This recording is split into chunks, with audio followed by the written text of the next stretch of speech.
गुरुर्ब्रह्मा गुरुर्विष्णु गुरुर्देवा महेश्वरा गुरुर्साक्षात् परब्रह्म तस्मै श्री गुरुवे नमः।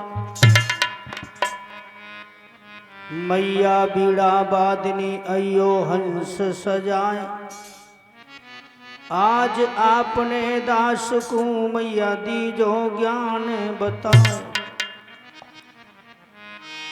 तेरी शर्ता के बिना है प्रभु मंगल मोल, पत्ता तक हिलता नहीं सुखिले न कोई फूल।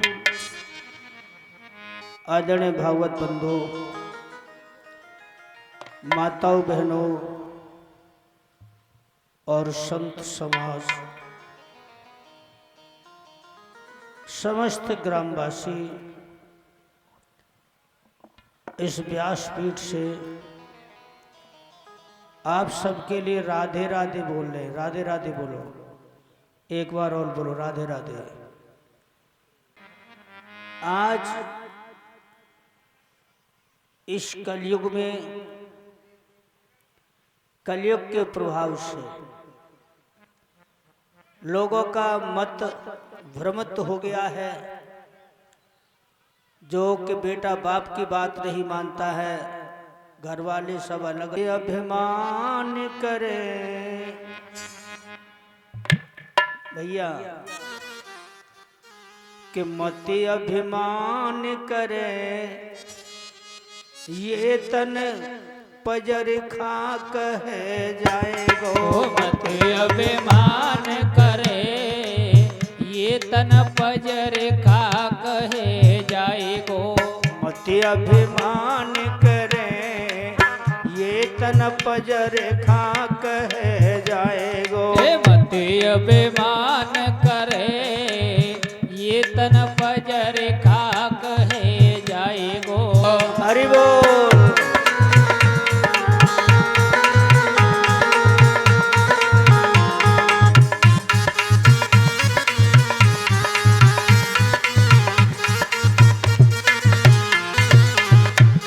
कहा है खाए ले पी ले मौज उड़ाए ले। अरे खाए ले पी ले मौज उड़ाए ले। ए भैया हो, बड़े बूढ़े हो और हे मेरी माता बहनों, ये जीवन प्रकृति की देन है। कहा है खाए ले पी ले मौज उड़ाए ले। अरे खाए ले पी ले मौज उड़ाए ले। कितनो तेल फूलेल लगाए ले। अरे कितनो तेल फूलेल लगाए ले। ये पुतला माटी को, ये पुतला माटी को कौ दिन बूंद परे घुर जाएगो।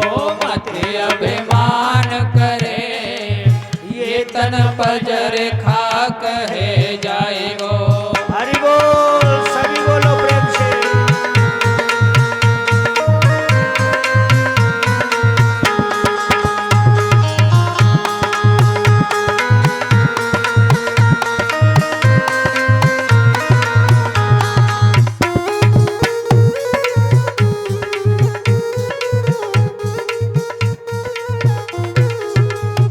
कहा है, ध्यान दीजिए, जग में जीवन ऐसो तेरो। जग में जीवन ऐसो तेरो। इस जग में जीवन ऐसो तेरो। जग में जीवन ऐसो तेरो। बागन पक्षी करे बसेरो। बागन पक्षी करे बसेरो। पक्षी दाना चुगने के लिए परीक्षित महाराज हजारों कोस दूर उड़ जाता है, और जहां भोजन पाके झिक जाता है, वो वही सुंदर सा बगीचा वृक्ष देखता है, उसी में अपना बसेरा करता है। इसी तरह ये जीवन है। सारा दिन खेतों में कमाई करते हैं, किसके लिए? परिवार के लिए। भैया हो, ध्यान दीजिएगा, रात विश्राम करें। हमारा तुम्हारा जीवन कैसा है? पक्षियों जैसा। रात विश्राम करे, पक्षी भोर होत उड़ जाएगो। मति अभिमान करे, ये तन पजर खा कहे जाएगो।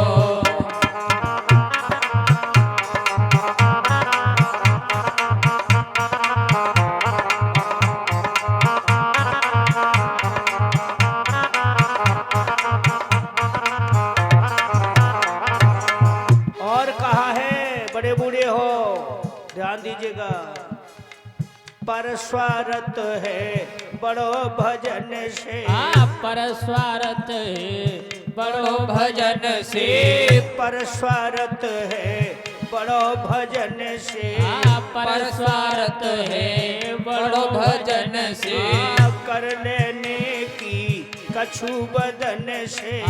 कर लेने की कछु बदन से। जग में सबको ही, इस जग में सबको ही भैया जस अपयस रह जाएगो। मति अभिमान करे, ये तन पजर खा कहे जाएगो। जय हो।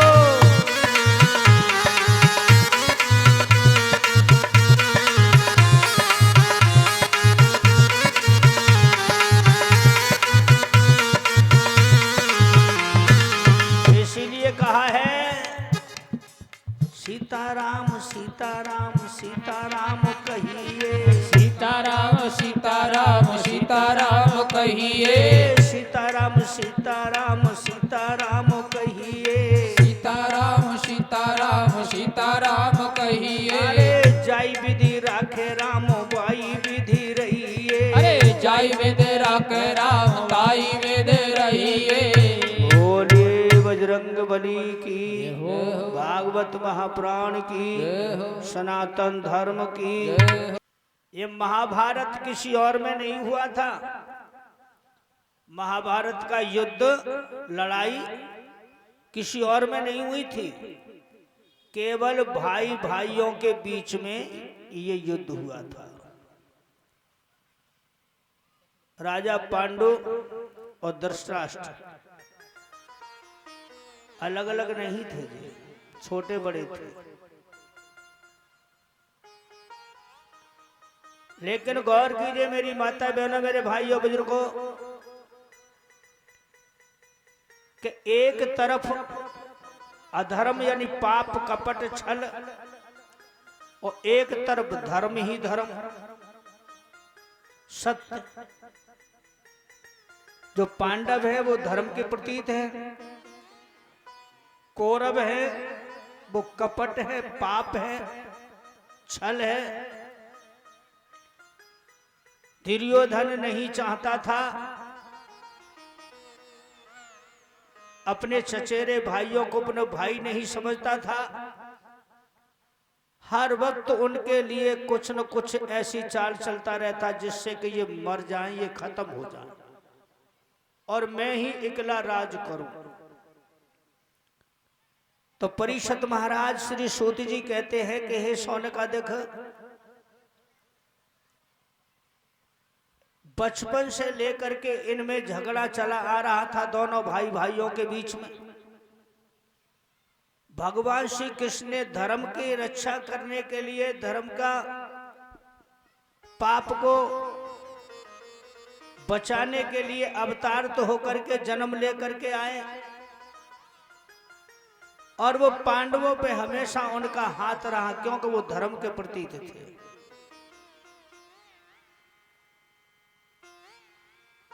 गौर कीजिए माताओं बहनों भाइयों, उस दुर्योधन ने अपने चचेरे भाइयों से कपट करके, मामा शकुनी की चाल मान करके और बड़ा दुख दिया अपने भाइयों को। ऐसा वैसा दुख नहीं, परीक्षित महाराज हर कोई उस दुख को झेल नहीं सकता, लेकिन धर्म के राह पे चल करके पांडवों ने उस कष्टों को झेला। लेकिन जिनके भगवान सहायक हैं उनका कोई कुछ बिगाड़ने वाला नहीं है। धर्म की रक्षा करने के लिए भगवान पांडवों को राह बताते रहे, धर्म के राह पर चलते रहे। लेकिन गौर कीजिए, इन पांडवों के लिए दुर्योधन ने बचपन में जहर के लड्डू बना के भीम को खिला दिए, मरा समझ के गंगा में बहा दिया। लेकिन भगवान ने रक्षा करी, भीम बच गया। फिर उसने लाखा महल में ठहरवाया इनको, जो लाख से बनाया गया, जिसमें आधी रात्रि में आग लगवा दी गई अपने भाइयों को जलाने के लिए। उसमें से भी विदुर जी ने उनको मार्ग बतला दिया, तो सुरंग के रास्ता से वो निकल गए। 12 वर्ष वनवास झेला और ऐसे उस दीतुकीड़ा भवन में जुआ कपट का हुआ, जिसमें धन दौलत तो क्या चली, वो अपने भाई पत्नी सबको दांव पे लगा दिया। उसी दुर्योधन अहंकारी ने भरे सभा में खड़े होकर के द्रौपदी को अपमान करना चाहा, अपमानित करना चाहा। परीक्षित महाराज, मेरे भाइयों, मेरे बुजुर्गों, कोई भी एक घर की कुलवधू हो और उसे सभा में बैठ करके उसे नंगा किया जाए, क्या कोई सहन कर सकता है? क्या कोई उसे देख सकता है? ऐसा धर्म होता। लेकिन जिस गद्दी पे बैठा राजा, वो राजा नहीं, केवल एक पुत्र मोह बैठा था। राजा होता है, धर्म की रक्षा करता है, जनता का हाल जानता है, उन्हें सुख चैन में रहना चाहता है। और यदि उसका पुत्र भी हो, किसी तरह वो बुरे रास्ते पे चले, तो दंड देना राजा का कर्तव्य होता है। चाहते तो वो जुआ नहीं होता, द्रौपदी का चीरहरण नहीं होता, लेकिन उस राजा ने बैठे अधर्म के उस एक दुर्योधन के सामने किसी की भी नहीं चली। क्या उस सभा में और नहीं थे? कौन नहीं था? गंगा पुत्र भीष्म, द्रोणाचार्य, कृपाचार्य, कैसे कैसे महान बुद्धिमान विदुर जी। लेकिन एक पाप के सामने किसी की नहीं चली, सब नीचे गर्दन करते देखते रहे और द्रौपदी का अपमान भी होता रहा। भगवान कृष्ण ने आकर के चीर को बढ़ाया, द्रौपदी की लज्जा राखी। लेकिन गौर कीजिए मेरी माताओं, बहनों, भाइयों, मेरे बुजुर्गों, ये इतिहास बहुत बड़ा है महाभारत का, जिसे मैं संक्षेप में आपको श्रवण करा रहा हूं। इसको एक तरफ से कहता हूं या इसमें कोई चीज छोड़ू नहीं, तो ये भी कथा महीनों क्या सालों पूरी नहीं कर पाऊंगा मैं, क्योंकि ये कथाएं जितनी भी हैं ये सागर है, ये समुद्र है, इसकी कोई था नहीं है। इसलिए संक्षेप में कथा सुनिए, कोई भी किसी प्रकार का अपने अंदर भ्रम नहीं करे कि ये कथा कहां से कहां पहुंच गई। लेकिन मैं जड़ से लेकर के चल रहा हूं और सूक्ष्म रूप से सुरबर करा रहा हूं। ध्यान दीजिए, उस जुआ में एक दाव खेला गया चीरहरण के बाद में। उसमें दुर्योधन की शर्त थी कि यदि मैं जीतूं तो पांडवों को 12 वर्ष का वनवास, 1 वर्ष का अज्ञातवास झेलना पड़ेगा, और यदि पांडव जीते तो 12 वर्ष का वनवास, 1 वर्ष का अज्ञातवास मैं झेलूंगा। यदि उन 12 वर्षों के बीच में किसी की शकल पहचान में आ गई तो फिर से 12 वर्ष का वनवास और 1 वर्ष का अज्ञातवास हो जाएगा। ये दुर्योधन की बहुत भयंकर शर्त थी। लेकिन वो तो कपट का जुआ था, वो कोई सचमुच का धर्म का जुआ नहीं था। जीत दुर्योधन की हुई, जिसमें 12 वर्ष पांडवों ने बड़े दुख के साथ काटा। कोई भी माता अपने पुत्रों को जन करके पाल पनास के बड़ा करती है, क्या वो दुखों में अपने पुत्रों को देखना चाहती है? किसी माता का साहस नहीं जो अपने पुत्रों को कष्ट में देखना चाहे। लेकिन उस माता ने सब कुछ देखा जिसका नाम था कुंती। ध्यान दीजिए मेरी माताओं, बहनों, भाइयों, बुजुर्गों। इसके पश्चात भगवान शांति दूत बन करके उस सभा में आए, कौरवों को समझाया। लेकिन दुर्योधन के सामने भगवान कृष्ण की बात भी टाल दी गई।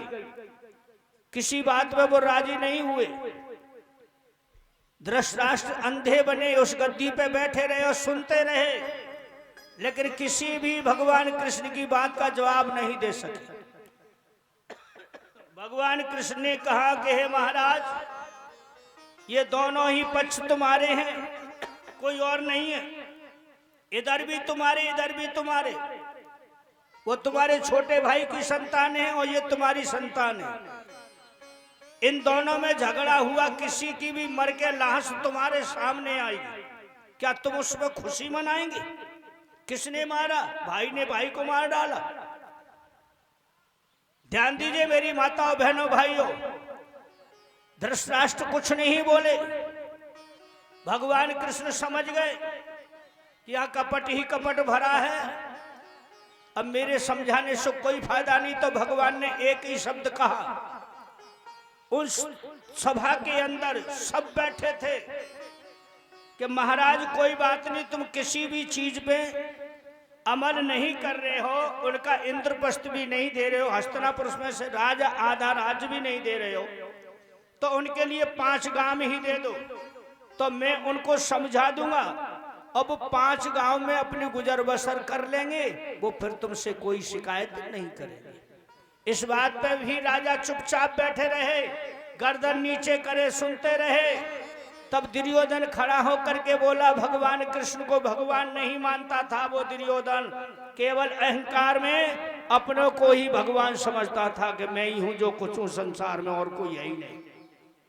भगवान कृष्ण से कहा, ए ग्वारिया, तूने बन बन गाय चराई है, लूट लूट के माखन खाया है, और तू हमारा यहाँ हिस्सा बराबर बांटने के लिए हमारा न्याय करने आया है। उन पांडवों के लिए 5 गांव की तो क्या चली, मैं हस्तिनापुर की भूमि में से सुई की नोक की बराबर भी जमीन नहीं दूंगा। तब भगवान कृष्ण ने कहा कि हे दुर्योधन, अब अपनी माता गंधारण से कह दो कि आंखों से आंसू बहाने के लिए तैयार हो जाए। बोलिए भक्तवत्सल भगवान की जय हो। ऐसा महाभारत हुआ परीक्षित महाराज। दोनों तरफ से कुरुक्षेत्र में सेना सजी, जिसमें निर्दोष लोग उस राजा के पक्ष में आकर के, जिन्होंने उस अधर्म का साथ दिया दुर्योधन का, उन 5 पांडवों के हाथों से सभी मर करके ढेर हुए। 1-2 दिन युद्ध नहीं हुआ, ये 17 दिन युद्ध हुआ। उस 17 दिन में युद्ध में केवल 4 प्राणी बाकी बचे थे, बाकी सभी मारे गए। अब बाकी कौन बचे थे? दुर्योधन, अश्वत्थामा, कृतवर्मा और कृपाचार्य, ये 4 ही बाकी थे। बाकी सभी धराशायी हो गए। ध्यान दीजिए मेरी माता, बहनों, भाइयों। 18वें दिन युद्ध के लिए सेना गई दोनों तरफ से। तो 5 भाई अपनी माता कुंती से शपथ खा करके गए कि हे माता, आज इस झगड़े की नींव को समाप्त हम करके आएंगे। लेकिन ध्यान दीजिए, सारे दिन युद्ध हुआ, लेकिन दुर्योधन उनके सामने नहीं आया। सूर्य अस्त हो गया, युद्ध बंद हो गया। चुपचाप से भगवान कृष्ण के साथ जाके शिविर पे खड़े हो गए। नीचे को गर्दन थी 5 भाइयों की, जिनके पीछे स्वयं रक्षक भगवान खड़े हैं कृष्ण, और माता आरती का थार लेके सामने खड़ी है। कौन? कुंती माता। अपने पुत्रों की जब दशा देखी, जो पुत्र आकर के हंसते थे, अपनी माता को प्रणाम करते थे, वो चुपचाप मौन साध के खड़े हैं, माता से निगाह भी नहीं मिला सके। गौर कीजिए मेरे भाइयों, मेरे बुजुर्गों, जब माता ने पांचों भाइयों को तायना देते हुए कहा कि हे पुत्रों, मैं समझ गई आज, या तो तुम रण से पीठ दिखा करके भागे हो, या तुमने मेरी कुच्छा को लजाया है। बोलो, कौन सा कार्य ऐसा किया है जो आज तुम अपनी माता से निगाह नहीं मिला सकते हो? इस बात पर भी माता को कोई जवाब नहीं मिला। जब भगवान श्याम सुंदर कृष्ण से पूछ रही हैं वो माता कुंती कि हे केशव, हे दया के सागर, करुणा निधान, मैं जानती हूं कि आप भगवान हैं और मेरे पुत्रों के सहायक हैं, लेकिन इतना तो बता दीजिए, आज मेरे पुत्र चुपचाप क्यों खड़े हैं? दुर्योधन के वास्ते भीम पर यह बात सहने नहीं हुई मैया। तो भीम ने निगाह बचाते हुए कहा, माता क्षमा करना, न तो हम रण से पीठ दिखा के भागे, न तुम्हारी कुच्छा को लजाया। दुख सिर्फ इस बात का है कि जो भैया ने तुम्हें वचन दिया था कि आज झगड़े की नींव को समाप्त करके आएंगे, सारा दिन युद्ध किया, लेकिन शाम हो गई युद्ध करते, दुर्योधन हमारे सामने नहीं आया। बस इसी बात का खेद है माता।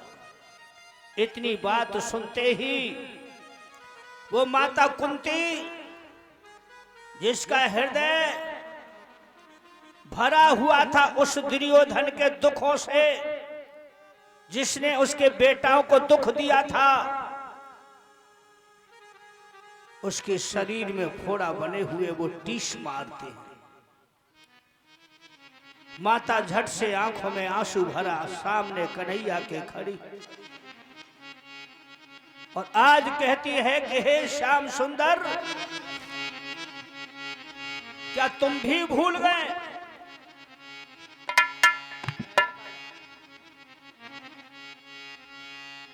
क्या तुम भी भूल गए कृष्ण? बोले बुआ, मैं क्या भूल गया? मैं माता हूं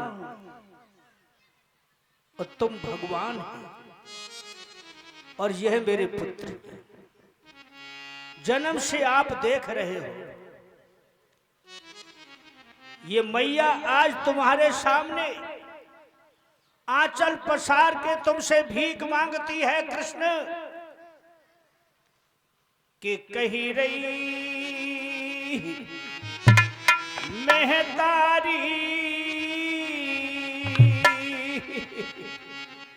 कि कह रही ये महतारी,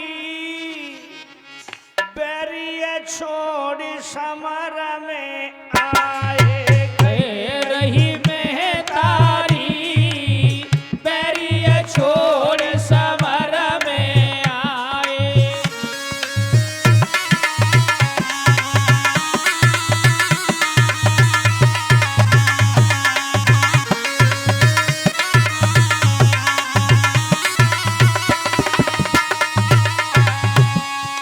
कन्हैया, ये मैया तुम्हारे सामने अपने आंचल को पसार के कहती है, इसी दुर्योधन ने मेरे पुत्रों के लिए क्या नहीं किया? खेली दुष्ट ने सारे कपट की, अरे खेली दुष्ट ने सारे कपट की, खेली दुष्ट ने सारे कपट की, अरे खेली दुष्ट ने सारे कपट की, साड़ी झपुटी थी द्रौपदी पति की। हे कन्हैया, मेरी कुलवधू उस सभा में उसे घसीट के लाया गया, उसका वस्त्र हरण हो रहा था, वो रो रही थी, लेकिन कोई भी उसे सहारा देने के लिए खड़ा नहीं हुआ। कि करवाई दई ख्वारी, कि करवाई दई ख्वारी, बैरिया छोड़ समर में आए, कह रही मैं तारी। बैरिया छोड़ समर में आए।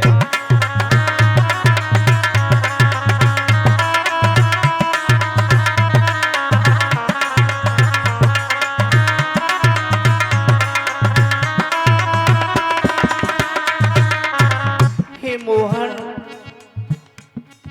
हे द्वारकाधीश, क्या वो भी दिन तुम्हें याद नहीं रहा? इसी दुर्योधन ने नौता करके पर फंदाने, अरे नौता करे के पर बंदाने। नौता करके पर फंदाने, अरे नौता करे के पर बंदाने। डारो भीमसेन गंगा में, अरे डारो भीम सेन गंगा में। अरे के हिम्मती क्यों हारी? कन्हैया, के हिम्मती क्यों हारी? बैरिया छोड़ समर में आए, कह रही मैं तारी। बैरिया छोड़ समर में आए।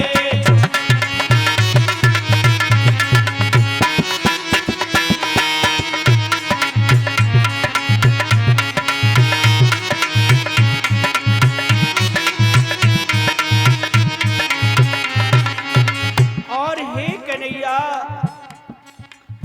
ये वही दुर्योधन है जिसने मेरे बेटाओं के लिए बारू को जाने महल बनायो। अरे बारू को जाने महलो बनायो। बारू को जाने महल बनायो। अरे बारू को जाने महलो बनायो। दे दैया की तरस नहीं खायो। अरे दे दई आके तरस नहीं खायो।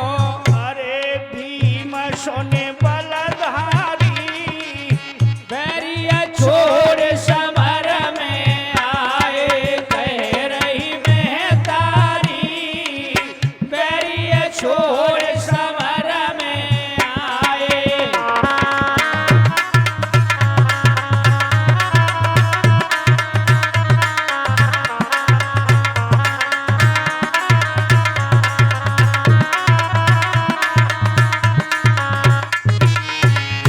इस तरह माता बहनों भाइयों बुजुर्गों, भगवान कृष्ण के सामने खड़ी माता कुंती रो रही, वो अपने उन पिछले दुखों को भगवान कृष्ण से रो रही।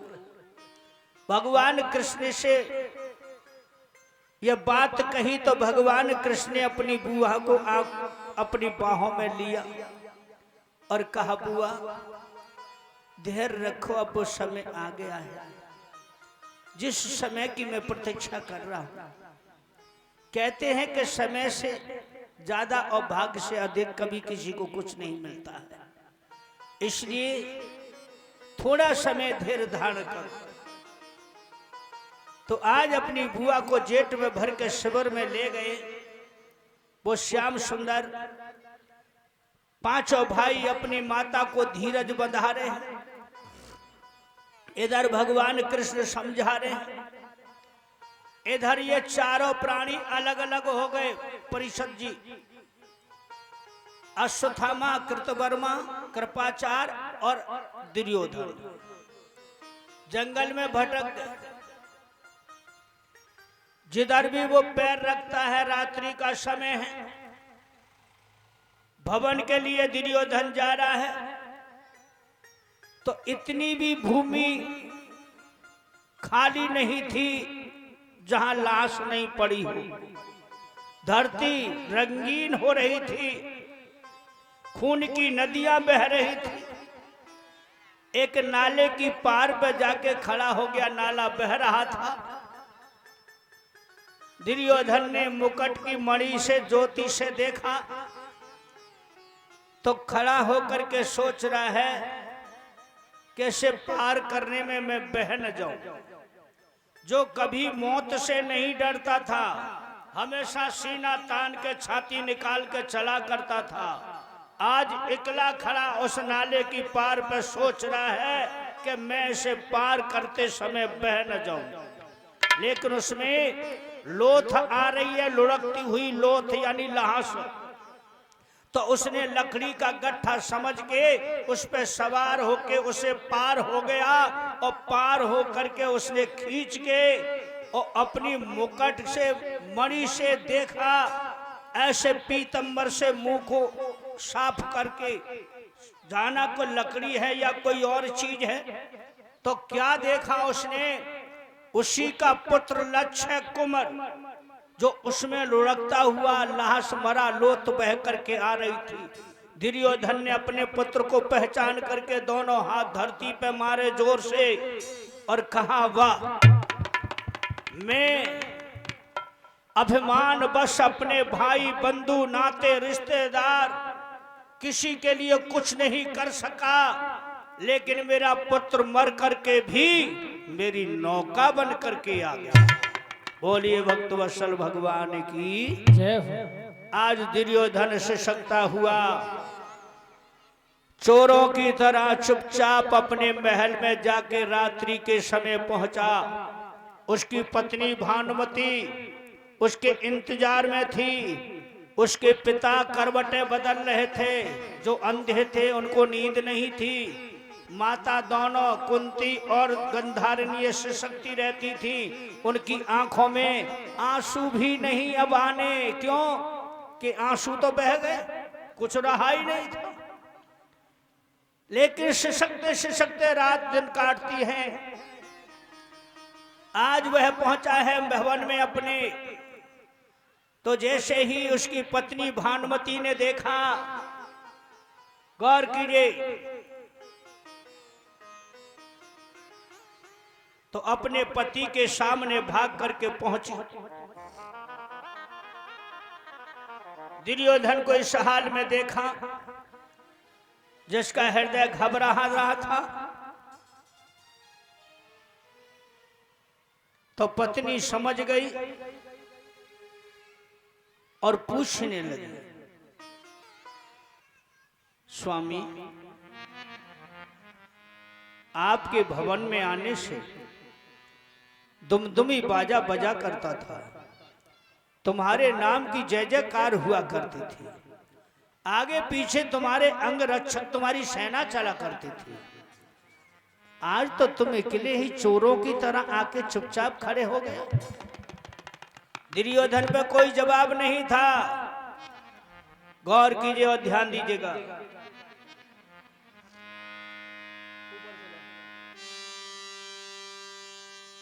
कि कहो समर को हाल पति, इकले गए हो